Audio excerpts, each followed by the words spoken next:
Ainda neste vídeo, Bardot foi até ele e implorou. Suplicou para que ele não lançasse a música. Ela disse que aquilo destruiria sua vida.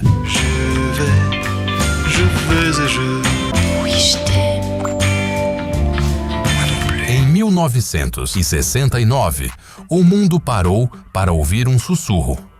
Não era um protesto político. Não era uma guitarra distorcida desafiando o sistema. Era o som de um fôlego ofegante, uma respiração pesada, ritmada por um órgão melancólico que cruzou as barreiras do idioma e escandalizou o planeta. A música se chamava Je t'aime, moi non plus. Eu te amo, eu também não. E antes mesmo que a maioria das pessoas pudesse entender uma única palavra de francês, a faixa já havia sido banida de rádios na Espanha, na Suécia, no Brasil e até pela gigante britânica BBC. O Vaticano, liderando a moral e os bons costumes, não apenas a denunciou publicamente através do L'Osservatore Romano, como ameaçou excomungar os executivos da gravadora que ousassem lançar o disco na Itália. Mas a ironia suprema de toda essa histeria censuradora não é o fato de a música ser, inegavelmente, sobre o ato do amor físico. A verdadeira ironia é a história secreta de sua criação. Essa obra, que se tornaria o maior símbolo sonoro do erotismo na história da música pop, nasceu de uma traição, de um coração partido e de uma piada bizarra feita pelo pintor Salvador Dalí. E a mulher que tornou a música um fenômeno global.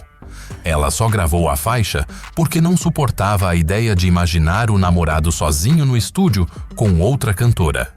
Hoje, nós vamos puxar as cortinas e entrar no estúdio de gravação para desvendar os bastidores do maior escândalo musical dos anos 60. A história do gênio provocador Serge Gainsbourg, do furacão Brigitte Bardot e da jovem Jane Birkin. Para entender a explosão, precisamos primeiro acender o pavio.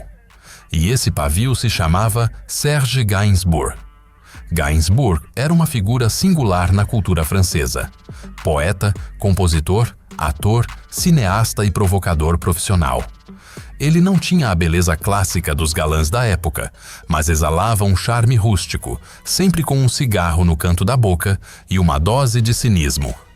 E ele tinha uma habilidade magnética de atrair algumas das mulheres mais desejadas do mundo. No final do ano de 1967, Serge estava envolvido em um romance tórrido, secreto e altamente perigoso com ninguém menos que Brigitte Bardot. Naquela altura, Bardot não era apenas uma atriz. Ela era uma divindade europeia, o sex symbol supremo, a deusa loira que definia a sensualidade no cinema mundial. Mas havia um problema substancial. Bardot era casada, e não com qualquer um. Seu marido era Günter Sachs, um bilionário e industrial alemão conhecido por seu temperamento forte e sua influência. O romance entre Bardot e Gainsbourg acontecia nas sombras de Paris, alimentado a champanhe e perigo. Até que, em uma noite qualquer, Bardot, num ímpeto de paixão, fez um pedido inusitado ao amante. Ela pediu que Serge escrevesse para ela a canção de amor mais linda que ele pudesse imaginar. Qualquer outro compositor teria escrito sobre lua, estrelas e corações apaixonados. Gainsbourg, sendo o canalha genial que era, foi para casa naquela noite e escreveu duas músicas. Uma foi Bonnie and Clyde. A outra foi Je t'aime, moi non plus. O título, longo e contraditório, é uma obra-prima de ironia. Gainsbourg se inspirou em uma frase dita pelo excêntrico pintor espanhol Salvador Dalí. Certa vez, Dalí brincou: Picasso é espanhol, eu também. Picasso é um gênio, eu também. Picasso é comunista, eu também não. Serge pegou essa estrutura cômica de negação e a aplicou ao sentimento humano mais profundo. Eu te amo, eu também não. Ele sempre afirmou que a música não era uma celebração do romance, mas sim uma canção antifoda. Era sobre a tristeza, o desespero e a impossibilidade de a união carnal traduzir, de fato, a profundidade do amor emocional. A letra foi construída como um diálogo direto. Dois amantes conversando no meio do ato. frases sussurradas, confissões ofegantes. Com a música pronta, Gainsbourg e Bardot entraram em um pequeno estúdio em Paris. O arranjador, Michel Colombier, montou uma base barroca, lenta e quase eclesiástica. A sessão durou apenas 2 horas, dentro de uma minúscula cabine de vidro. O engenheiro de som daquele dia, William Flageolet, mais tarde relatou que o clima dentro do estúdio era tão pesado, as carícias eram tão explícitas durante a gravação, que parecia que eles estavam documentando algo muito além de uma simples música. A faixa ficou pronta e era devastadora, mas o castelo de cartas estava prestes a ruir. A imprensa sensacionalista parisiense, que tinha olhos e ouvidos em todos os lugares, descobriu sobre a sessão de gravação secreta. A ideia de que a maior estrela de cinema da França estava gemendo em um disco com o poeta maldito do país era o delírio dos tabloides. Os jornais começaram a excitar os leitores com descrições provocativas do que seria aquela melodia erótica. As notícias chegaram aos ouvidos de Günther Sachs, o marido traído. Sachs não era um homem de tolerar escândalos públicos. Ele exigiu que Bardot cancelasse o projeto imediatamente e pusesse um fim àquela história, ou sofreria as consequências. Pressionada, assustada e temendo o escândalo financeiro e pessoal, Bardot rompeu o relacionamento com Gainsbourg. Ela foi até Serge e implorou. Suplicou para que ele não lançasse a música. Ela disse que aquilo destruiria sua vida. Para Gainsbourg, o pedido foi um soco no estômago. O orgulho do compositor falou mais alto. Ele guardou a fita master no cofre e trancou a música, mas não sem deixar sua frustração registrada. A música é muito pura, ele sentenciou. Pela primeira vez na minha vida, escrevo uma verdadeira canção de amor, e ela leva para o lado errado. A música perfeita parecia destinada a ficar enterrada para sempre. Mas o destino tinha outros planos. E o nome desse plano era Jane Birkin. Em 1968, Gainsbourg conheceu uma jovem atriz inglesa chamada Jane Birkin no set do filme Slogan. Birkin era quase 20 anos mais nova, andrógina, de beleza frágil e com um sotaque britânico carregado. Eles rapidamente começaram um romance que duraria 13 anos e definiria uma era. Certo dia, após as filmagens, Serge perguntou a Jane se ela gravaria aquela canção proibida com ele. Ele precisava expurgar o fantasma de Bardot e, acima de tudo, ele queria ver sua obra lançada. Birkin ouviu a fita original gravada com a atriz francesa. A versão de Bardot era quente, visceral. Mas Birkin tinha seus próprios motivos para aceitar o convite. Anos depois, com uma sinceridade desarmante, ela explicou a verdadeira razão de ter topado o desafio. Eu só cantei porque não queria que mais ninguém a cantasse. O ciúme de Jane Birkin era justificável. Ela sabia que Serge era cobiçado.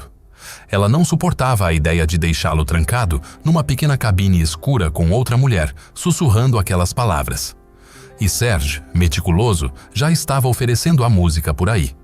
Ele havia procurado a cantora Marianne Faithfull, que recusou o convite. Marianne confessaria mais tarde que se arrependeu amargamente, dizendo que só não aceitou porque estava começando a namorar o vocalista dos Rolling Stones, Mick Jagger, e temia a reação dele. Então, sobrou para Jane Birkin, mas a gravação dela seria completamente diferente. Gainsbourg, atuando como o maestro daquela sedução, fez um pedido crucial à namorada. Ele pediu que ela cantasse uma oitava inteira acima da versão de Bardot. O resultado foi gravado em um estúdio em Marble Arch, em Londres, sob o arranjo sutil e majestoso de Arthur Greenslade. A letra é cantada, falada e sussurrada sobre um manto barroco de teclado em dó maior. Mas o que realmente gravou a música na história foram os gemidos de êxtase simulados por Birkin na ponte instrumental e no final da canção. Jane contaria mais tarde, aos risos, que se deixou levar um pouco demais pela respiração agitada. Tanto que, de fato, me disseram no estúdio para me acalmar, ela lembrou. O que significou que, em um momento da gravação, eu simplesmente parei de respirar por completo. Se você ouvir o disco agora, ainda pode escutar essa pequena lacuna. Quando a gravação foi finalizada, os boatos inevitáveis surgiram. Com uma sonoridade tão realista e íntima, a lenda urbana de que eles haviam feito sexo real dentro do estúdio enquanto os microfones gravavam se espalhou como fogo. Quando os repórteres perguntaram sobre isso, Gainsbourg sorriu com seu cinismo clássico e respondeu: "Graças a Deus não foi assim.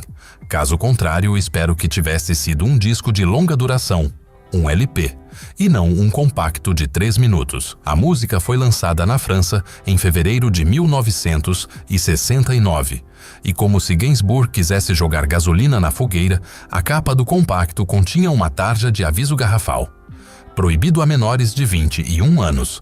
Foi o gatilho perfeito. O erotismo foi declarado ofensivo pelos conservadores e a censura entrou em ação. No Brasil, a música foi execrada. Na França, as rádios foram proibidas de tocar a canção antes das 11 horas da noite. Na Itália e na Espanha, o banimento foi total. Nos Estados Unidos, a música esbarrou na mentalidade puritana e a imensa maioria das rádios AM se recusou a encostar a agulha naquele disco de vinil. Mas a maior e mais valiosa publicidade veio da própria Igreja Católica. O Jornal Oficial do Vaticano publicou uma nota de repúdio. Circularam relatórios afirmando que a Igreja havia excomungado os executivos responsáveis pelo lançamento. Quando soube da indignação papal, Gainsbourg celebrou. Ele riu e disse a Gianni: "O Papa se tornou o nosso melhor homem de relações públicas." E ele estava absolutamente certo. A proibição transformou a música em um item de contrabando, no objeto de desejo mais procurado da juventude mundial. Em poucos meses, a música varreu o continente europeu. Vendeu 300 mil cópias na Itália e mais de 400 mil na França. No Reino Unido, a terra dos Beatles e dos Rolling Stones, a história foi ainda mais rocambolesca. A música foi lançada pelo selo Fontana e estava subindo furiosamente rumo ao topo. Mas quando atingiu o número 2 nas paradas e o escândalo da BBC explodiu, a gravadora original se acovardou e retirou o disco de circulação. Gainsbourg, ágil como uma raposa, rapidamente arranjou um acordo com a gravadora Major Minor e relançou a faixa. Na segunda tentativa, a música bateu no número 1 das paradas britânicas. Fez história 2 vezes. Foi o primeiro single banido pelas rádios a alcançar o topo e foi a primeira canção cantada inteiramente em um idioma estrangeiro a liderar a parada principal do Reino Unido. Permaneceu entre as mais ouvidas por inacreditáveis 31 semanas. Mesmo nos Estados Unidos, onde a difusão nas rádios foi severamente estrangulada pelas críticas de obscenidade, a música conseguiu o feito raro de chegar à posição 58 na Billboard Hot 100, alavancada apenas pelas vendas em lojas de discos que ainda tinham coragem de colocá-la na vitrine. Ao longo dos anos, Je t'aime, moi non plus rompeu a barreira dos 6 milhões de cópias vendidas globalmente. Ela gerou um sem número de covers inusitados, de Donna Summer a Nick Cave, até versões instrumentais. Em 76, Gainsbourg até dirigiu um filme homônimo, estrelado por Birkin. Mas talvez o melhor epílogo dessa história pertença à musa original.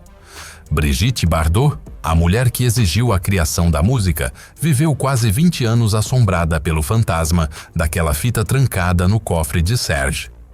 Em 1986, tomada pela frustração e arrependida de ter deixado Jane Birkin colher os louros do sucesso que ela mesma inspirou, Bardot enviou um intermediário para negociar com Gainsbourg.